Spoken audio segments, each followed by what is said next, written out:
நெறைய பேரு சொல்லுவாங்க, "எனக்கு வாழ்க்கையில இப்படி நடக்குது, எனக்கு அப்படி நடக்குது. நான் இறைவனை விழுந்து விழுந்து நான் வழிபாடு செய்றேன். கோயில், குளங்களுக்கு போயிட்டு வரேன். எனக்கு ஏன் வாழ்க்கையில இதெல்லாம் நடக்குது? எல்லாம் தப்பு பண்றவங்களுக்கெல்லாம் நல்லது நடக்குதே. எனக்கு ஏன் இப்படியெல்லாம் நடக்குது? நான் யாருக்குமே தீங்கு நினைக்கலையே." அப்படின்னா, நம்ம இந்த வாழ்க்கையில அனுபவிக்கிற எல்லா விஷயமே நம்மளுடைய வினைப்பயனின் காரணமாகத்தான் நடக்குது. ஒரு ஆத்மாவை இந்த உலகத்துக்கு பிறப்பெடுப்பதற்கு அனுப்பும் பொழுதே, இதுவரைக்கும் அந்த ஆத்மா இதுக்கு முன்னாடி பிறவிகளில் செய்த பாவ புண்ணியங்கள் அத்தனையிலிருந்தும் கொஞ்சம் கொஞ்சம் அந்த ஆத்மாவோட சேர்த்து தான் அந்த பூமிக்கு அனுப்பப்படும்.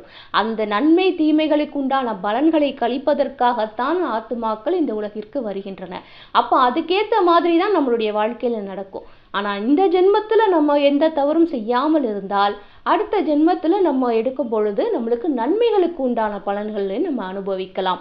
இந்த ஜென்மத்துல தப்பு செய்யாம இருக்கிறது நல்லது.